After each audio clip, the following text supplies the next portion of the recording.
sujet aujourd'hui, c'est comment accomplir des choses sans to-do list. C'est venu à la toute origine d'un article. Est-ce qu'il y a des gens qui ont vu cet article ou pas? Par lever de main? Ok, donc plutôt des gens nouveaux ici. L'article, l'idée, c'était de poser la question de... euh, j'en suis arrivé à faire le bilan un peu de mon année 2017 et je me suis rendu compte que j'avais jamais fait autant de choses que cette année-là. Et ça coïncide aussi avec l'année où j'avais arrêté to-do list. Donc je me suis posé la question là, de qu'est-ce qui faisait qu'on faisait des choses ou pas. Vous verrez qu'aujourd'hui, il y aura que des évidences. Le cœur d'aujourd'hui, c'est de se rappeler des évidences. Pour me présenter moi aussi, on va dire trois choses à savoir sur moi. La première chose, c'est que quand j'avais 8 ans, je croyais que j'étais le fils du soleil. Parce que j'ai remarqué que le soleil me suivait partout où j'allais. Et que du coup, soit il m'en voulait, soit il me voulait du bien. Et j'ai décidé qu'il m'en voulait du bien. Et du coup, je vais être son fils.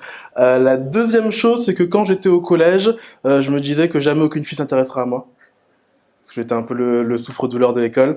Et la dernière chose, c'est que j'ai beaucoup de mal à concevoir le futur. On en reviendra à cette notion-là, pourquoi c'est important. J'ai fait un Erasmus en Pologne il y a 5 ans maintenant.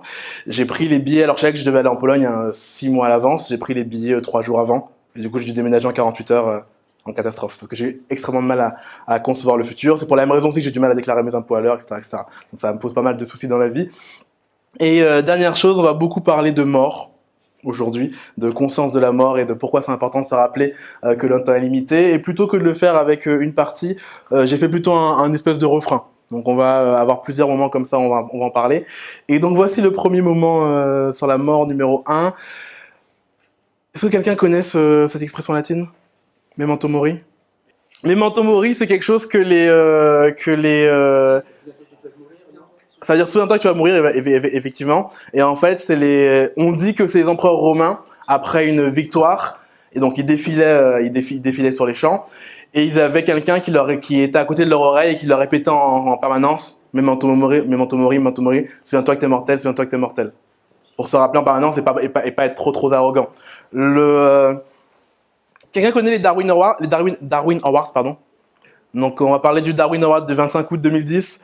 Ça commence avec... Alors ça récompense les gens qui sont morts bêtement et qui du coup grâce à leur mort nous ont épargné de se reproduire. Donc c'est une personne qui était handicapée en fauteuil roulant qui a raté l'ascenseur. Elle rate l'ascenseur, elle met des coups de pied pour ouvrir la porte parce qu'elle est trop en colère et du coup bascule à l'intérieur. Première mort bête de la journée. Et du coup si j'enchaîne... La première réalisation, c'est de pas se tromper de question, de pas se tromper de combat pour pas se tromper de victoire. Et parmi les choses à avoir en tête, c'est que quand vous pensez aux choses que vous devez accomplir, il vous manque quoi aujourd'hui? De quoi vous manquez en particulier? De temps, d'argent, d'envie, motivation, d'action, d'énergie, ouais. D'audace, ouais. Donc souvent, ouais, c'est ça que les gens répondent. Et d'ailleurs, prioritairement, le temps et l'argent.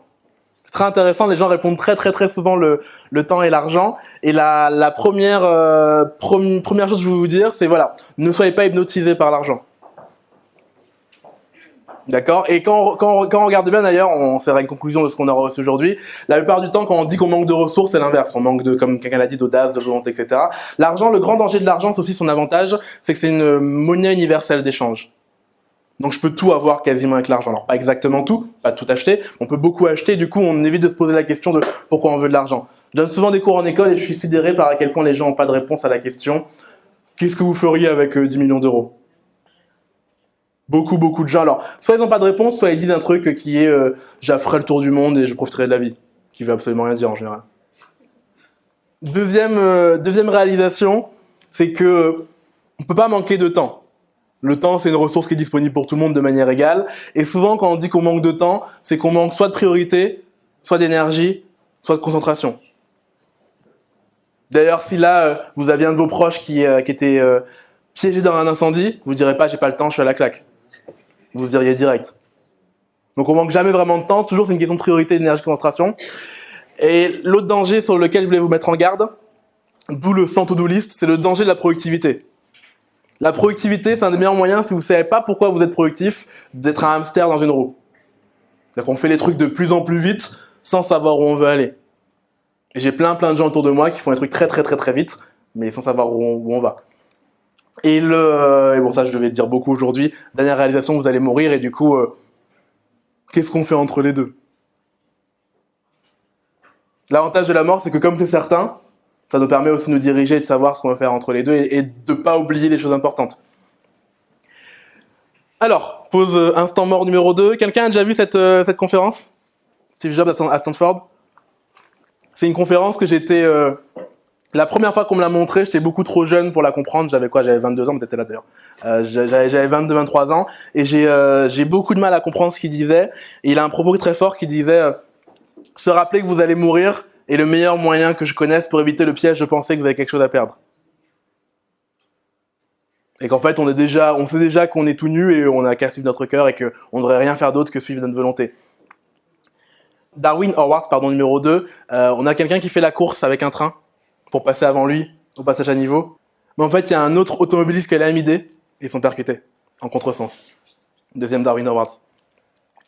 Alors, je reviens au sujet sur trouver ce qu'on veut, qui est en fait le vrai sujet d'accomplir des choses. Ça commence par, voilà, qu'est-ce que je veux dans la vie, et c'est plus compliqué qu'il n'y paraît, beaucoup plus compliqué qu'il n'y paraît. Premier point, ça va être de définir votre succès. Je sais plus à qui je parlais, qui me disait, dans ma boîte, ils me disent que si je travaille pendant 20 ans, je pourrais être DRH, mais en fait, j'ai pas envie de cette vie-là, et elle comprenait pas que tout le monde autour d'elle vise ça, en fait. Et je lui disais, mais t'inquiète pas, le but de la vie, c'est pas d'être prestigieux, le but de la vie, c'est d'être heureux. Et qu'au final, beaucoup de gens passent à côté de ça. Donc, commencez par définir votre succès, et de manière très simple. Faut que tu définisses ton succès de manière très précise pour toi. Par exemple, moi, je suis heureux quand j'ai du riz tous les jours déjà, quand j'ai à manger tous les jours, et quand j'écris, quand je danse et quand je donne des cours. Si dans une semaine, j'ai écrit, j'ai dansé, j'ai enseigné, c'était une bonne semaine. Et donc, faut vous poser la question de votre succès à vous. Toute semaine où j'ai fait ça était une bonne semaine. Donc, en ce moment, j'ai passé quand même pas mal de bonnes semaines. Et la question, c'est qu'une fois que vous avez trouvé ce que vous aimez faire, faut vous concentrer là-dessus. Moi, il y a une phrase que j'adore qui est faites la liste des 20 choses que vous voulez faire dans la vie et rayez-en 15 parce qu'elles vous empêcheront de faire les 5 premières. Vous êtes obligé de vous concentrer parce qu'effectivement, on aime faire plein de choses, on peut pas tout faire à la fois. Je pense que en gros, si on divise la vie en plusieurs catégories du type le travail, la famille, les amis, les loisirs, etc., on peut se concentrer sur 2 choses à la fois. Grosso modo pour être efficace. Plus que ça, on commence à s'éparpiller. Et d'ailleurs, c'est paradoxe, c'est que quand on vous dit de vivre chaque jour comme le dernier, ça veut dire aussi que pour bien le faire, il faut penser qu'on va vivre longtemps. Pour avoir le temps de se concentrer pendant longtemps sur des choses et les faire avancer. L'autre chose à garder en tête sur la volonté, c'est que, en fait, c'est souvent beaucoup plus simple, alors pas facile, mais simple, que ce qu'on pense. Vous avez un point A, vous avez un point B, comment j'y vais? Est-ce que j'y vais? La plupart des discussions que j'ai avec les gens sont des fausses excuses pour pas reconnaître qu'il y a un point B, et je reviendrai là-dessus dans 2 secondes. Deuxième secret, il n'y a pas de comment. D'accord? Quand vous commencez à vous demander comment faire les choses, c'est que vous n'avez pas vraiment envie de les faire. Une fois que je sais ce que je veux faire, je ne demande pas comment.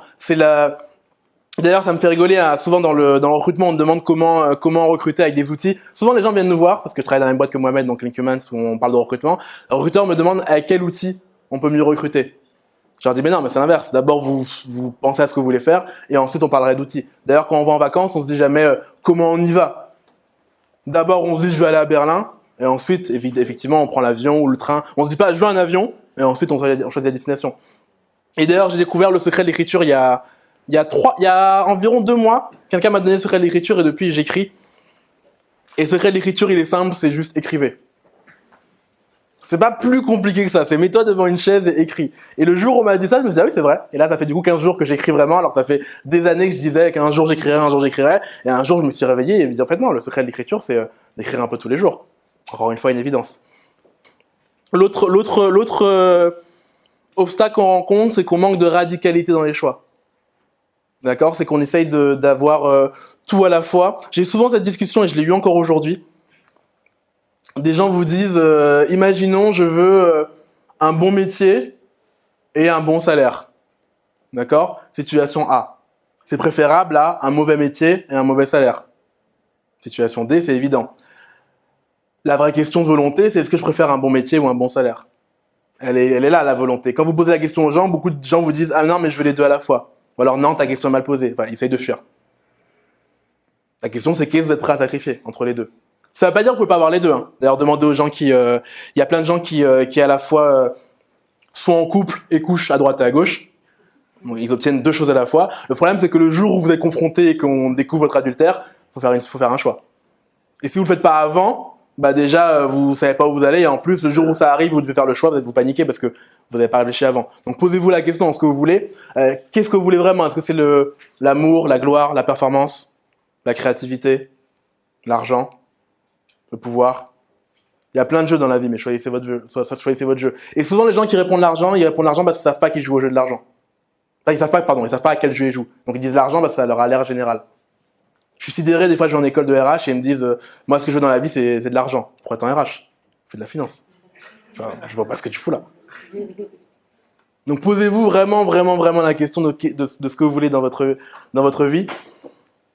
Et souvent voilà, c'est ce qui se passe avec la plupart des discussions qu'on a sur le sujet, c'est que les gens me disent voilà, je veux aller à un point B. Et on commence à discuter avec eux et ils disent ah non finalement je veux aller à un point C. En fait c'est peut-être pas l'impact que je veux, c'est plutôt l'argent et voilà et on complexifie le problème jusqu'à se perdre. Effectivement, si vous savez pas où aller, que vous changez la destination en permanence, ça va être compliqué. Si je dis je vais aller à Berlin, ah non peut-être à Lyon, ah peut-être à Moscou, le chemin va être compliqué. De la même manière, il y a beaucoup de discussions que j'ai. Alors, je vous les résume, mais en général, c'est des discussions d'une heure, et c'est au bout d'une heure qu'on se rend compte que c'est le schéma qui s'est produit. C'est je veux aller au point B sans les inconvénients du point B. Typiquement, ça va être j'ai une amie qui me disait ouais, je veux plus être dans l'audit, je veux être dans le développement durable. Et je lui disais mais est-ce que tu es prêt à gagner moins? Ah bah non. Ah oui, d'accord. Ok, mais du coup, tu veux pas vraiment y aller. Pareil, une discussion que j'ai souvent avec les gens. Célibataires.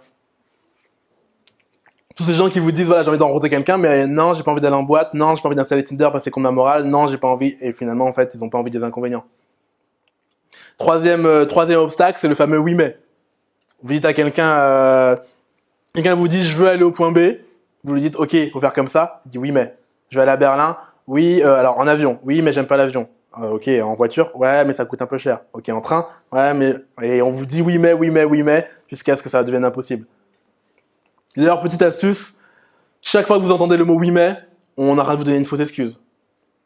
Et d'ailleurs, je fais la chasse personnelle à mes propres oui mais. Chaque fois que vous pensez dans votre tête oui mais, mettez-vous des claques internes. Des auto-gifles. Quatrième point, ça veut dire qu'il faut à un moment que vous acceptiez le prix à payer. D'accord? Pour vouloir quelque chose, pas comme un enfant, vouloir quelque chose comme un adulte, ça veut dire le vouloir avec les inconvénients qui vont avec. Même jusqu'au point d'aimer les inconvénients qui vont avec. C'est possible. J'en suis arrivé, moi, j'aurais à me discipliner très fortement là-dessus. Je prends un exemple, hein, mais imaginons que tu décides que tu veux être célibataire parce que t'as pas envie de te poser, etc. Il faut accepter du coup d'aimer le moment où t'es en train de rien faire le soir et tu t'ennuies et te dire oui. Et tu dis oui, je fais ça parce que si tu perds pas de vue l'objectif, tu peux commencer. Alors, tu vas pas sauter de joie, hein, mais à moins déprimer. Moi, il y a un truc très simple. J'ai choisi une boîte où je travaille de chez moi très souvent, où je suis très souvent tout seul, et du coup, forcément, j'ai des moments de déprime tout seul chez moi.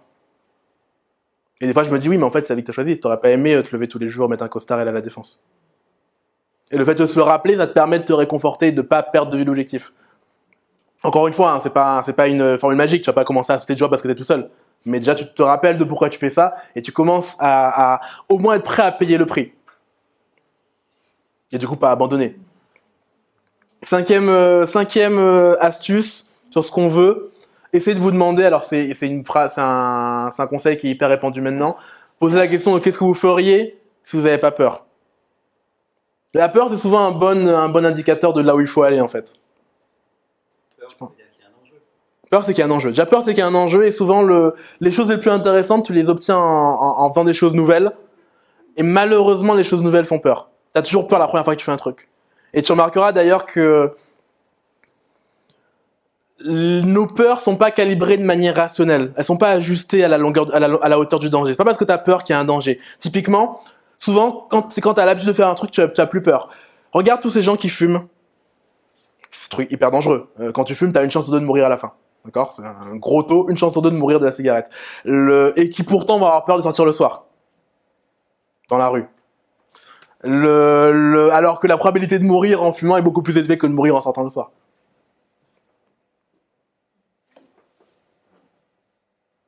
Et pareil, à un moment, j'avais peur d'écrire sur ces sujets-là, de développement personnel, et j'ai fini par le faire, parce que je me dis, voilà, si j'ai peur, peut-être qu'il y a un enjeu. Et autre secret, c'est que la plupart des choses dont tu as peur, en fait, sont pas dangereuses. Mais réfléchissez-y, pardon.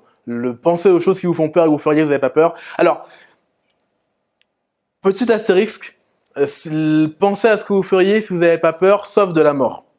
Commencez pas à penser à braquer une banque, etc., à prendre un flingue. Gardez une seule peur, c'est la peur de la mort, la vraie peur de la mort. Et qu'est-ce que vous feriez si vous n'avez plus peur que de ça? Et le dernier point là-dessus, c'est que fuir est un suicide. Fuir ce genre de questions est un suicide. Si vous posez pas la question de manière intransigeante avec vous-même de ce que vous voulez faire, vous êtes en train de vivre la vie de quelqu'un d'autre, en fait. Et de vous laisser porter par la vie. Et effectivement, c'est compliqué de se la poser. Hein. La dernière fois que je me la suis posée, je tombais en dépression pendant 6 mois. À cause de quelqu'un ici, d'ailleurs, au fond de la salle. Mais je parlais avec quelqu'un qui m'a fait réaliser que, en fait, ce que je voulais, c'est pas vraiment ce que je voulais. Que j'ai été bloqué sur une illusion qui est que je voulais quelque chose il y a 3 ans, mais qu'en fait, je voulais quelque chose de différent. Maintenant. Avant, mon rêve, c'était d'avoir un blog et de gagner de l'argent automatiquement sans rien faire.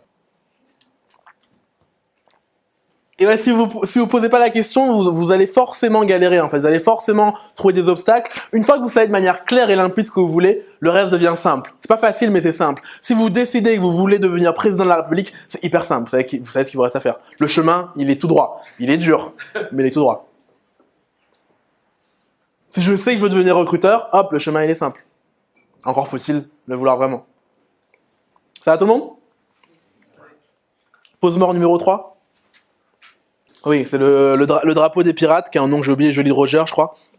Et en fait, ce drapeau, contrairement à son croix, c'est un hommage à la vie, non pas à la mort. Et il y a un pirate qui en parlait en disant, et c'est marrant parce que c'est à plusieurs siècles, et pourtant c'est les mêmes paroles qu'on pourrait avoir aujourd'hui. Il disait, qu'obtient-on par un travail honnête, de maigre ration, de bas salaire et un dur labeur? Alors que dans la piraterie, il y a abondance, plaisir, aise, liberté, puissance. Et si le seul risque c'est la mort, pas grave. Il préfère avoir une courte vie intense plutôt qu'une longue vie ennuyeuse. Darwin Award numéro 3. Alors, on est le 2 novembre 2004, c'est une conductrice de bus qui sort aux toilettes. Le frein à main du bus se desserre. Et en fait, elle essaye de le rattraper. Elle essaye de le pousser. En fait, on peut pas pousser un bus parce que c'est 200 fois plus lourd qu'un humain. Et en fait, elle essaie de le retenir et voilà. 3e mort bête. Point suivant, découvrir sa voix VOIX, qui est un des grands sujets que vous allez avoir. Vous avez énormément de choses qu'on croit vouloir parce que la société nous fait le vouloir. D'ailleurs, c'est marrant, à chaque fois que je fais les exercices de gagner au loto avec mes élèves, ils ont les mêmes rêves. Ils veulent tous apprendre à parler anglais, chinois ou russe. Ils veulent tous faire le tour du monde. Hop, ils ont tous les mêmes rêves, c'est des copier-coller les uns les autres. Et au final, comme je l'ai dit tout à l'heure, si on sait que la mort, elle est certaine, et qu'en plus vous vivez la vie de quelqu'un d'autre, vous êtes déjà mort en fait. C'est pour ça qu'on dit que la plupart des gens meurent à 25 ans, mais ils le savent qu'à 80. Le premier point là-dessus, c'est qu'on est tous bizarres. Ok? Si vous vous sentez bizarre, c'est normal. Je dirais même plus, c'est anormal de pas se sentir bizarre. Si vous vous sentez pas bizarre, c'est que vous avez perdu le contact avec votre enfant à force d'être fondu dans le moule. C'est normal d'être bizarre. D'ailleurs, quand vous étiez enfant, vous le sentiez que vous étiez bizarre.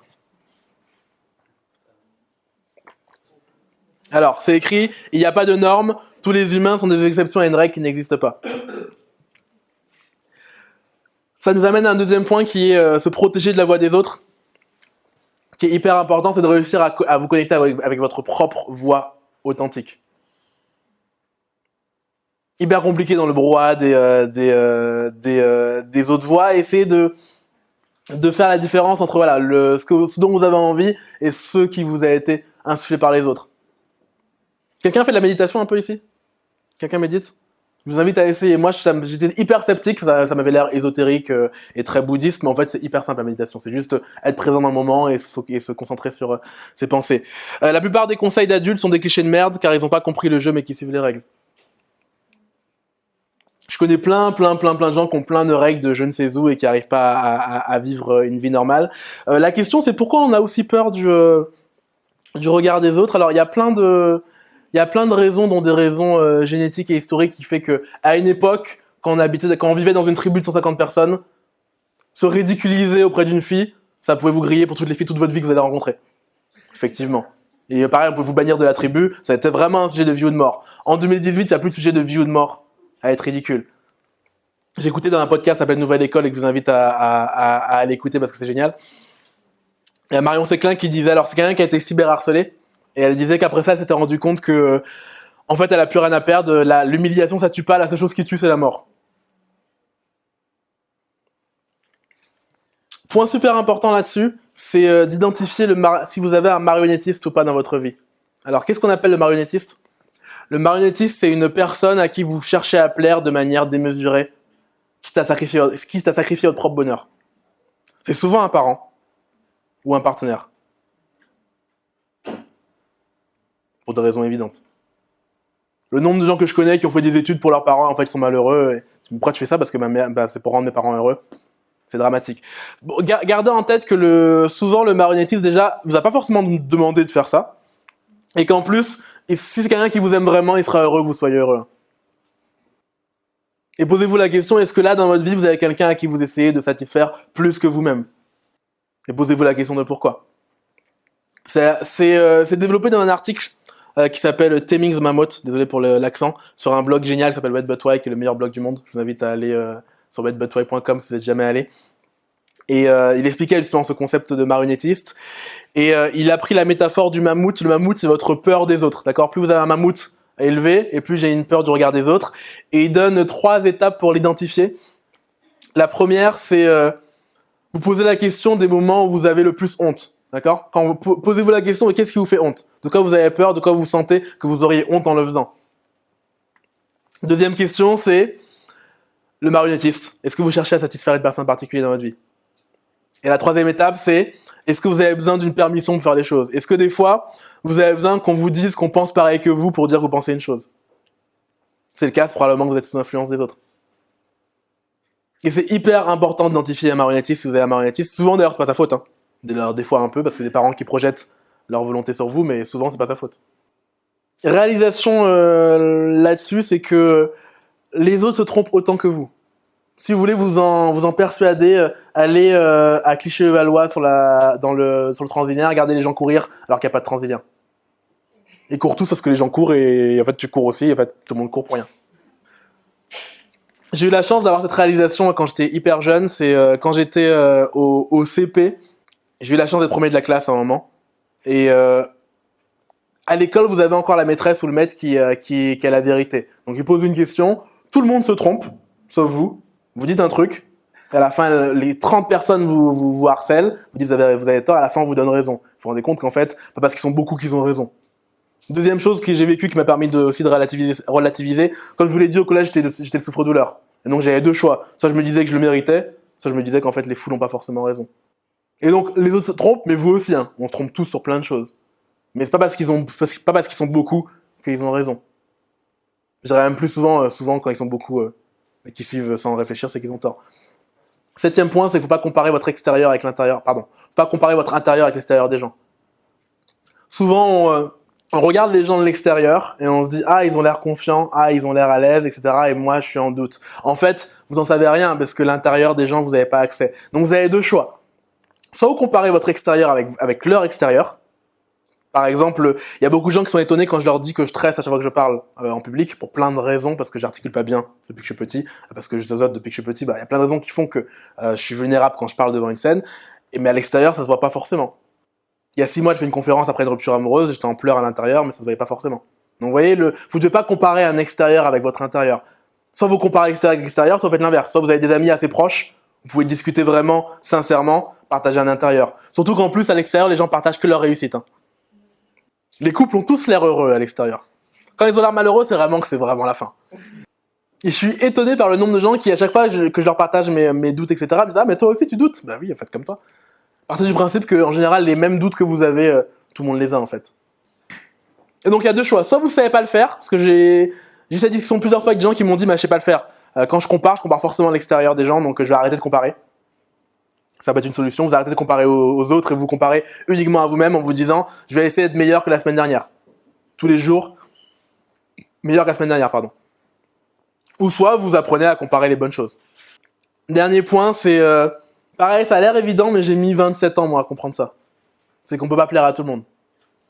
Et je sais que même en vous le disant, vous allez quand même vous dire en interne, non, mais moi, je peux plaire à tout le monde. C'est comme quand on fait l'expérience de demander aux gens, est-ce qu'ils conduisent mieux que la moyenne ? 80% des gens répondent oui. Et on a beau faire l'exercice et leur reposer la question, 80% des gens continuent à répondre oui parce qu'ils se disent, bah non, c'est les autres qui se trompent. On peut pas plaire à tout le monde, c'est une naïveté d'enfant, en fait. La vérité, c'est que pour plaire à A, il faut déplaire à anti-A. Pour plaire aux gens de gauche, vous allez déplaire aux gens de droite, etc., etc. Si vous voulez un exemple qu'on peut d'ailleurs réussir sa vie sans plaire à tout le monde, regardez Donald Trump. Faire de grandes carrières sans plaire à tout le monde, en ayant plein de gens qui vous aiment pas, même qui vous détestent. Et d'ailleurs, tous les gens que vous admirez, c'est là que la peur des autres, elle est contre-productive. C'est que la peur des autres fait qu'en général, on a un masque social qui fait qu'on se ressemble tous. Mais les gens qu'on admire le plus sont des gens différents, en fait. Vous pensez à toutes les figures qui ont marqué l'histoire, elles ont toujours eu plein de gens qui les détestaient. Au point de les crucifier, des fois. C'est toujours des personnages clivants. Ça va tout le monde ? Pause de la mort numéro 4. Alors, Hakuna Matata, alors ça a été déformé par le film, mais c'est intéressant. C'est l'idée de se dire que, en fait, tant que j'ai à manger et que je fais ce que j'aime dans la vie, tout se passe bien. Et je pense que c'est une bonne manière aussi d'aborder la vie, on y reviendra. Darwin Orwan numéro 4. On est le 5 février 2016, on est au McDonald's, et quelqu'un dit « Regardez ça ». Il avale un hamburger d'un coup et il s'étouffe. C'est genre 8 cm de burger dans la trachée. Point suivant. Alors, la vie est une image. C'est encore extrait du meilleur blog du monde. Il expliquait que la vie est une image, mais qu'on vit dans un pixel. En d'autres termes, la vie c'est un escalier, mais vous êtes juste sur une marche à la fois. Ça veut dire quoi ? Ça veut dire que beaucoup de gens raisonnent comme ça. Ils se disent quand j'aurai ceci, quand j'aurai cela, quand j'aurai ça, je serai heureux. Ils vivent, hop, mettons on les augmente. Quand je serai augmenté, je serai heureux. On vous augmente, pendant 15 jours, vous allez au restaurant, vous dépensez votre argent, et puis 15 jours après, vous revenez à un jour normal en fait. Puis un jour, vous atteignez ce que vous désiriez, et hop, ça redevient un jour normal. Le secret de la vie, c'est qu'en fait, c'est que des jours normaux. Agglutinés les uns aux autres. Et malheureusement, on n'est pas hors du temps. Ça veut dire qu'en fait, votre vie, c'est une suite de marches, c'est pas l'escalier en fait. L'escalier a beau être beau, votre expérience de la vie, c'est marche par marche. Donc si vous apprenez pas à apprécier chaque marche, à la fin, vous n'avez pas apprécié votre vie. Au final, une bonne vie, c'est plein de bonnes journées. C'est pour ça que c'est suicidaire de se dire je vais sacrifier des bonnes journées dans l'espoir d'avoir des bonnes journées derrière. Passer des mauvaises journées pour en avoir des bonnes derrière. Alors je m'explique, ça veut pas dire qu'il faut pas travailler dur pour avoir des choses, mais il faut travailler de manière à ce que vous appréciez chaque instant. D'accord ? Les sportifs de haut niveau, c'est dur à s'entraîner, etc. Mais ils apprécient le truc. Ça n'a pas de sens de sacrifier votre bonheur en se disant peut-être qu'un jour, quand j'aurai ci, je voyagerai, quand j'aurai ça, etc., etc. Surtout qu'encore une fois, vous allez mourir et vous savez pas quand. Peut-être demain. Je vous le souhaite pas. Là-dessus, il y a une conférence TED qui est géniale sur un psychologue qui a étudié le bonheur. Il expliquait qu'en fait, quand on interroge deux catégories de gens, donc des gens qui ont fait un accident, ils sont devenus paraplégiques, et des gens qui ont gagné au loto plus de 300 millions de dollars, au bout d'un an, ils sont tous aussi heureux les uns que les autres. Je répète, quand on interroge des paraplégiques et des gens qui ont gagné au loto, au bout d'un an, ils sont tous aussi heureux les uns que les autres. Alors, ils ont un pic de bonheur et de plaisir, ou de déplaisir et de malheur sur le coup. Au bout d'un an, ils reviennent à leur niveau de bonheur normal. La grande découverte de ça, c'est que le bonheur, il est interne, en fait. Le bonheur, il est interne. Alors, c'est une mauvaise et une bonne nouvelle à la fois. La bonne nouvelle, c'est qu'on peut le fabriquer. La mauvaise nouvelle, c'est qu'en général, si on ne travaille pas sur soi, on a un niveau de bonheur et on reste. Si vous êtes plutôt à un niveau bas de bonheur, vous allez rester très longtemps dans votre vie à un niveau bas de bonheur. Et ça vient de l'interne et pas de l'externe, contrairement à ce qu'on pourrait croire. Il expliquait que justement, ces gens qui arrivent à avoir un haut niveau de bonheur sont des gens qui éprouvent de la gratitude. En permanence. Des fois, je m'arrête en me disant, mais ma vie, elle est trop bien, en fait. Alors, pause mort numéro 5. Alors, ça dit en gros que tout est éphémère. On dit que c'est un monarque oriental qui aurait demandé à ses savants de lui donner une phrase qui serait vraie en toutes circonstances, à toute époque de l'humanité. On est revenu en lui disant tout est éphémère. Le bonheur est éphémère, les malheurs sont éphémères, ce qui se passe aujourd'hui est éphémère, tout est éphémère. Alors, au 29 octobre 2014, ça se passe dans un bar. On a l'homme en question a 57 ans. Il a voulu faire un concours de qui boit le plus de shots et il a bu 56 shots d'affilée. Quasiment un par année d'existence. Et bon, la suite, vous la connaissez. On arrive à une des vraies ressources. Tout à l'heure, on a parlé de quoi on avait besoin. On s'est dit d'argent, de temps, d'audace. En vrai, je pense que ce dont on manque beaucoup, c'est d'amour de soi-même. Je regardais une autre conférence qui est incroyable et que je vous invite à aller regarder. The Power of Vulnerability. Et c'est une chercheuse qui a étudié notamment la honte pendant une dizaine d'années. Et elle est arrivée elle se demandait qu'est-ce qui fait que des gens développent ce sens d'amour de soi. Qu'est-ce qui dans la vie fait qu'on en arrive à là? Et elle a une conclusion qui est très décevante, qui est que la seule variable qui différencie ces gens des autres, c'est qu'ils se sentent dignes d'être aimés. C'est tout. Ça a aucun rapport avec les événements qu'ils ont vécus, aucun rapport avec leur richesse, leur pauvreté, ça a aucun rapport avec le nombre de divorces qu'ils ont eu, avec les accidents de la vie qu'ils ont eu. Ils ont une seule conclusion, ils ont une seule variable qui les différencie, c'est que juste, ils pensent mériter d'être aimés. Et c'est pareil, je peux pas vous dire à quel point je tombe amoureux de moi-même. Je m'en rappelle pas. Mais une fois que c'est fait, c'est fait. Et en fait, plus vous allez accepter d'être vulnérable auprès des gens, et moins la honte aura d'emprise sur vous. La honte, pour qu'elle ait une emprise sur vous, faut qu'elle soit pas partagée, que vous la gardiez, et que vous ayez peur d'aller au contact. Les gens qui s'aiment, en général, s'aiment dans leur imperfection. De la manière que vous aimez votre partenaire dans ses imperfections, ils s'aiment dans leur imperfection, et n'ont pas peur de la honte. Ça veut pas dire qu'on n'a pas honte. La dernière fois que j'ai eu honte, c'était il y a 2 semaines, j'ai fait un déjeuner avec quelqu'un, vous savez, dans l'activité commerciale, etc. On a amené à voir des gens qu'on n'a jamais vus, personnes que je connais pas, on déjeune, et au milieu de déjeuner, je lui éternue dessus. Et donc, la honte. J'ai encore honte en le racontant. Et mais voilà, ça atteint pas mon estime de moi, parce que je me dis, je m'aime j'ai beau éternuer sur elle, ça fait pas de moi un moins bon humain, ça a déjà arrivé à d'autres gens, de toute façon. Pareil, récemment, j'étais en une conférence, et j'ai fait 10 minutes de conférence à braguette ouverte. Et Mohamed et Marion, au lieu de me le dire, ils riaient comme des baleines au premier rang, ils me le disaient à la fin. Sur la comparaison, je sais pas, moi je me compare souvent et ça se passe très bien. Mais c'est parce que je compare l'extérieur à l'extérieur. Les gens comparent trop l'intérieur à l'extérieur. Si tu compares ton extérieur à un extérieur, moi je me dis, mais y a pas beaucoup de gens qui m'impressionnent en vrai. Même Einstein m'impressionne. Je me dis, oui, il est fort en physique, mais pas en recrutement, tu vois. Tout simplement. Tu vois, c'est juste une manière très simple quelqu'un me racontait une histoire, il parlait de forteresse et il disait, il faut que tu aies ta forteresse, un endroit où tu sais que tu bats tout le monde et que t'es à l'aise dans la forteresse. Et tu te dis, bah oui, là je suis en dehors de ma zone de forteresse, mais c'est pas grave. Lui il a sa zone, moi il y a ma zone. Et d'ailleurs c'est marrant parce que je vous parle d'Einstein et j'ai même pas fait exprès. C'est aussi Einstein qui disait que tout le monde est un génie, mais si vous mesurez la capacité d'un saumon à monter un arbre, il croira qu'il est idiot. Bah c'est pareil. Peut-être qu'Einstein c'est un saumon, moi je suis un kangourou, on n'a pas les mêmes trucs. Et ça vient avec ce que tu disais, vous n'êtes pas spécial. D'accord? Oubliez et je vous le dis, c'est quelqu'un qui se trouve très spécial qui vous le dit. Je fais beaucoup d'efforts à me dire que je suis pas spécial. Vous n'êtes pas spécial. Et qui ça a comme impact? C'est un impact positif. C'est que si vous n'êtes pas spécial, il n'y a pas de raison que vous aimiez moins votre meilleur ami. J'ai discuté avec quelqu'un qui me disait, on parlait de ce sujet-là, et il me disait, ouais, si jamais tu savais qui j'étais vraiment, tu m'aimerais moins. Et je dis, ah bon, et tu penses que si toi tu savais qui j'étais vraiment, tu m'aimerais moins? Il dit, ben non, problème, t'es pas spécial. C'est forcément symétrique, a priori. Donc arrêtez de vous sentir spécial, en plus sentir spécial, c'est une sorte de manière de, surtout en le mettant en négatif, on a l'impression que c'est pas narcissique, mais ça l'est autant. Hein. Se sentir le meilleur ou le plus nul, c'est autant narcissique l'un que l'autre. Il y a aucune raison sur Terre que vous soyez la plus nulle ou le meilleur. Et donc on se dit, voilà, je suis spécial, et donc je suis moins fort, et donc je mérite un traitement spécial, et je mérite qu'on s'appuie sur mon sort. Vous n'êtes pas spécial. La seule chose qui vous différencie des autres, c'est que vous entendez vos pensées intérieures. Et on revient à l'histoire, ne comparez pas votre intérieur à l'extérieur. Vous donnez ma formule de l'amour de soi. Alors, je sais pas si elle vous aidera. Moi, c'est comme ça que j'y suis arrivé. C'est, premièrement, j'ai constaté dans ma vie que les gens étaient géniaux.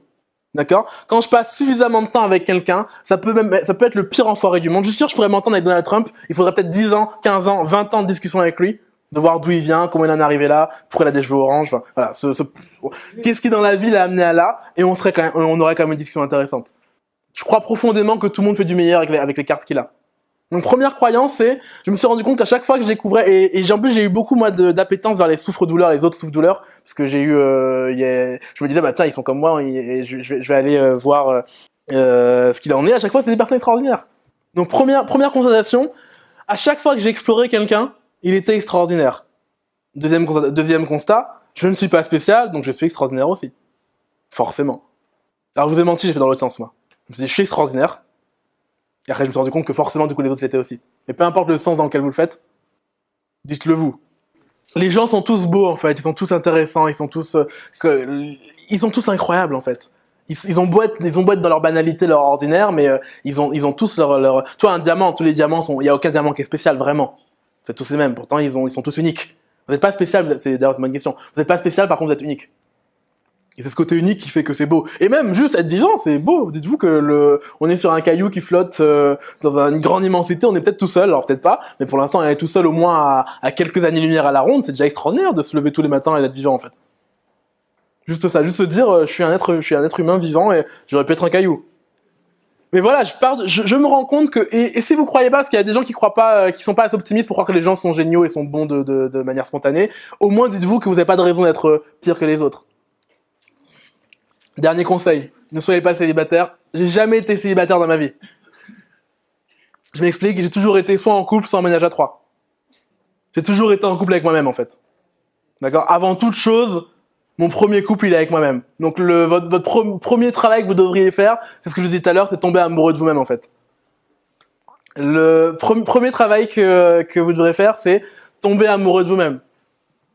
Et ce qui est marrant, c'est que une fois que vous avez compris ça, plein de conseils que vous voyez que s'appliquer sur la vie de couple, valent pour vous. En fait, vous êtes en couple avec vous-même avant toute chose. Donc tout ce qu'on vous dit, faites pas de reproches passives. Commencez pas à dire à l'autre qu'il est stupide. Pareil, je comprends pas les gens qui se disent je suis stupide. Ne faites pas ça. Arrêtez de vous insulter. Ça met hors de moi. Je vois quelqu'un que j'aime s'insulter. Ne vous insultez pas. Et c'est pas un détail. Arrêtez de vous insulter. Pourquoi vous faites ça ? Les gens s'insultent plus qu'ils n'insulteraient des gens normaux. Vous diriez jamais à quelqu'un oh bah t'es con, dis donc.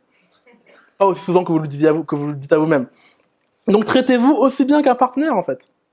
Et c'est pour ça d'ailleurs ça n'a pas de sens de sacrifier pour d'autres gens, c'est que vous êtes d'abord en couple avec vous-même avant toute chose. Donc j'ai jamais été célibataire dans ma vie, toujours en couple avec moi-même, à minima. Et après il peut y avoir une troisième personne, mais d'abord on est deux, moi et moi-même. Dernière pause mort, numéro 6, c'est le club des 27. J'aime beaucoup penser à ce club-là parce qu'en fait, alors déjà j'ai 28 ans donc j'ai passé d'une année le club des 27 et je me dis mais en fait Amy Winehouse, elle avait déjà fait plein de trucs à cet âge-là. Alors, c'est pas pour me dire que je suis en retard, mais c'est de me dire, voilà, on peut vraiment mourir à 27 ans, en fait. Souvent, on voit la mort quand à cet âge-là, on se dit la mort, c'est loin. En fait, non, il y a des gens qu'on connaît très bien et qui sont morts à 27 ans. Donc vraiment, ça peut vraiment arriver n'importe quand. On fait le dernier Darwin Awards, 30 août 2006. Il y a un lac et il y a un pasteur. Il pense qu'il veut marcher sur l'eau. Et du coup, il essaye, il sait pas nager, malheureusement. Donc, il s'est noyé. Il se noie dans l'eau. Alors, dernier élément que je voulais partager avec vous, c'est cette notion de prendre votre responsabilité. Vous êtes responsable de tout ce qui vous arrive. J'insiste sur responsable et non pas coupable. Responsable, ça veut dire que j'ai une réponse à donner à ce qui m'arrive. Si jamais on a abandonné un bébé devant votre porte, vous ouvrez la porte, c'est pas votre faute. Par contre, vous êtes responsable de si vous allez refermer la porte ou vous en occuper. Vous le mettre sur une autre porte.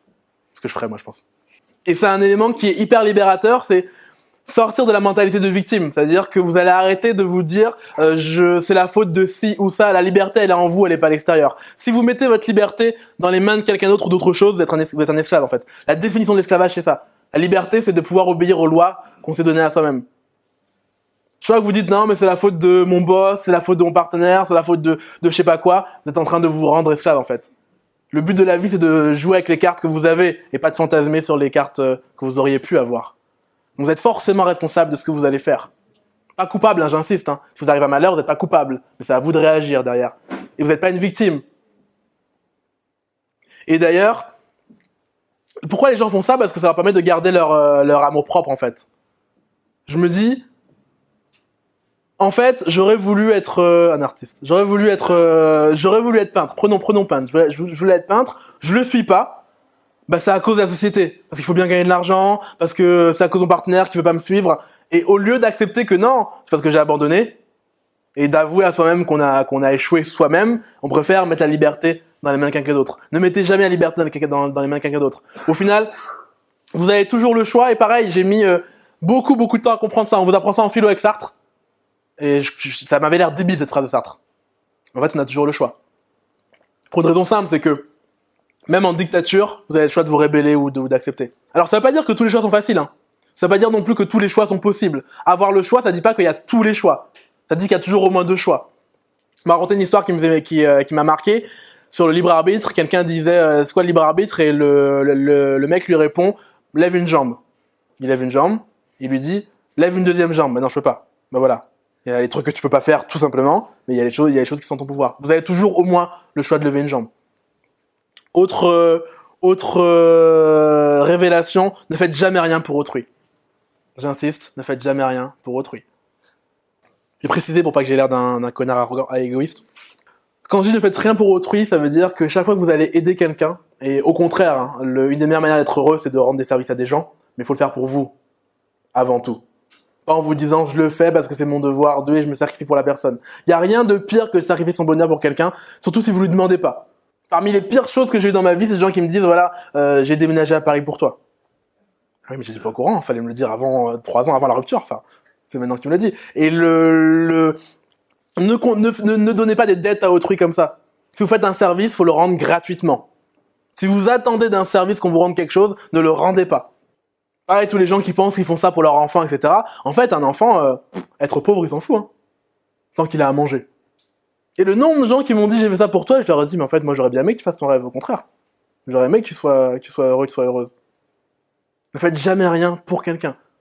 Je sais que ça a l'air noble et ça a l'air d'être courageux, ça a l'air très altruiste, mais c'est profondément égoïste en fait. L'altruisme, c'est faire quelque chose sans rien attendre en retour. Si vous faites quelque chose pour quelqu'un, vous n'êtes pas altruiste, vous êtes égoïste en fait.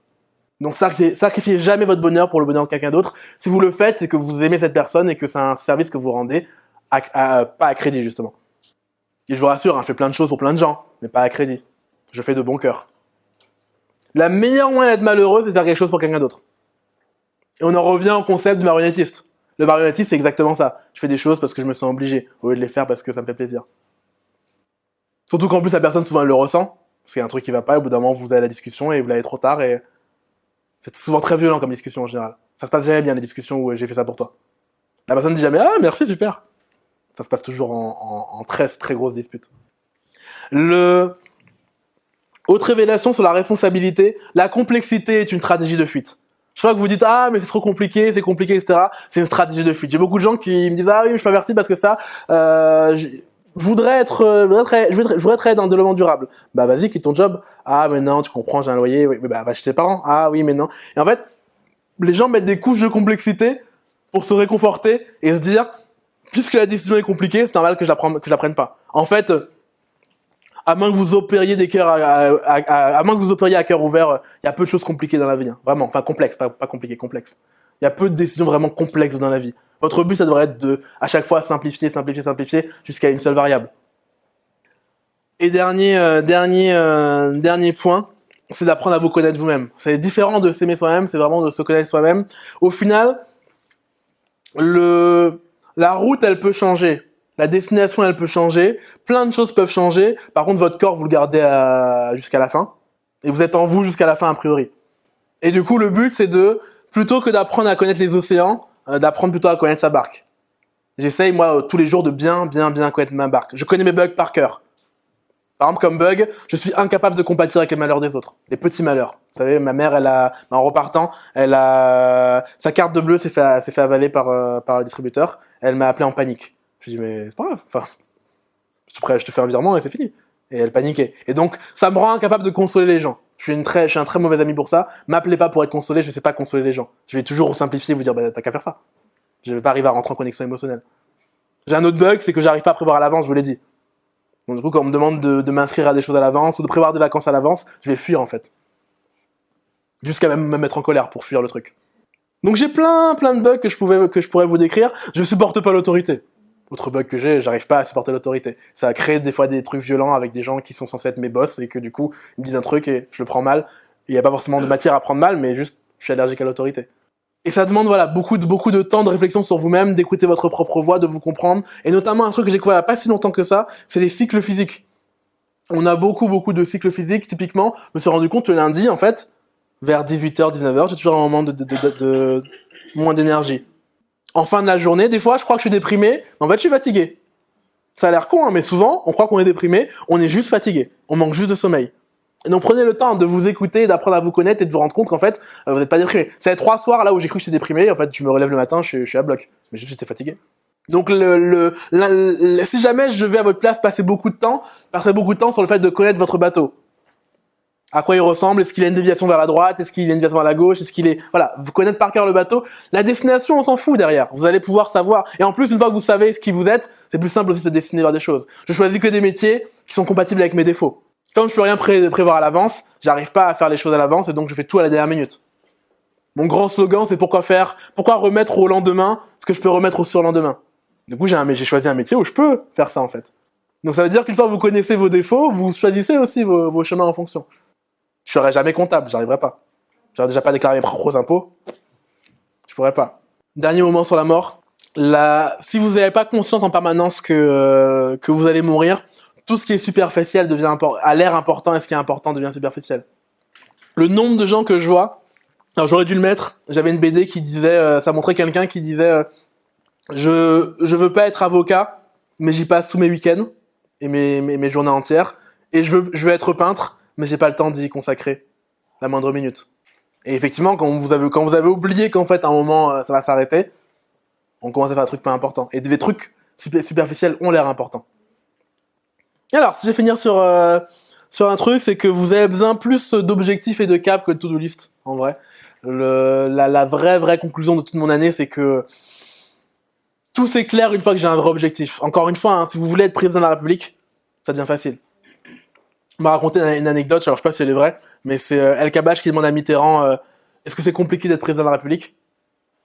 Il réfléchit et il lui dit non, en fait, il suffit de le vouloir. Et c'est ça qui est compliqué, c'est ma prochaine phrase. C'est ça qui est compliqué. Parce qu'en fait, il y a tellement peu de gens qui sont prêts à vraiment aimer. Rappelez-vous, hein, vouloir quelque chose, ça veut dire vouloir quelque chose avec les inconvénients. Donc, vouloir être président, c'est pas juste vouloir être au pouvoir. C'est vouloir les galères qu'il y a derrière, pas de vie privée, probablement pas de vie amoureuse, etc. Une vie amoureuse publique, en tout cas. Donc, ça veut dire que il faut un objectif où vous le voulez vraiment, pas naïvement, pas comme un enfant. Le vouloir autant que vous avez envie de respirer.